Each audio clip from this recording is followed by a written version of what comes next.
День добрый, дорогие друзья!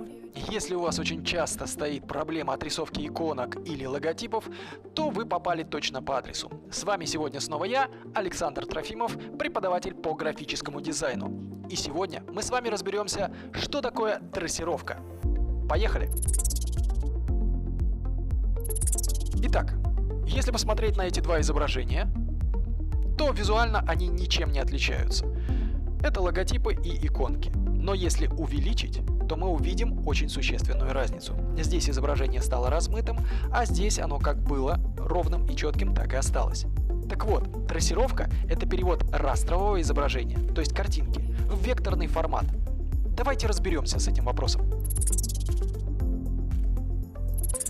Итак, если посмотреть вот это вот логотип, с которым мы сейчас будем производить манипуляции. Для начала нам нужно выбрать инструмент выделения и кликнуть на изображение.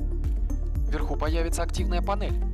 Вот на этой панели мы нажимаем треугольничек и выделяем пункт 3 цвета.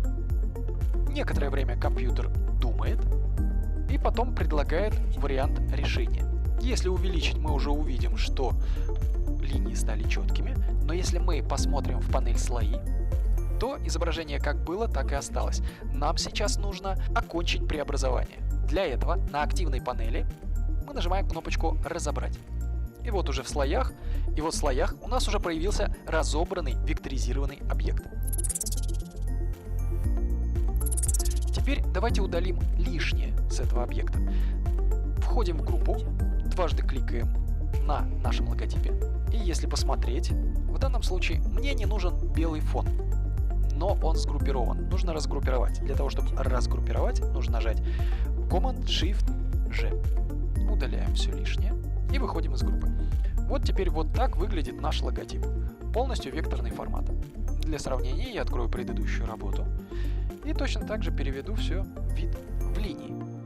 В этом случае сразу видно, что есть изображение, а что есть вектор. Теперь мы можем раскрасить наш объект в любые интересные нам цвета.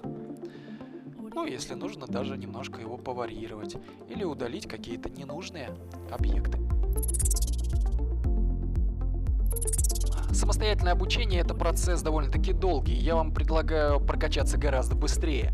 Для этого вы можете зайти на мою страничку ВКонтакте, ссылочка в описании, и отправить мне сообщение «Хочу прокачаться». Скажу сразу, у меня нет стандартизированных курсов и групп, каждому индивидуальный подход. Задача из вас сделать дизайнера. Именно поэтому курсы будут разрабатываться специально под вас. То есть мы прокачиваем именно то, что вам необходимо. Напишите сообщение, и мы вместе прокачаем ваши скиллы. Друзья, ну а если вам все понравилось, поставьте лайк и подпишитесь на канал. Мне благодарность, а вам плюсик в карму. Ну, и это поможет новым роликам выходить гораздо чаще. Спасибо за внимание. Удачи!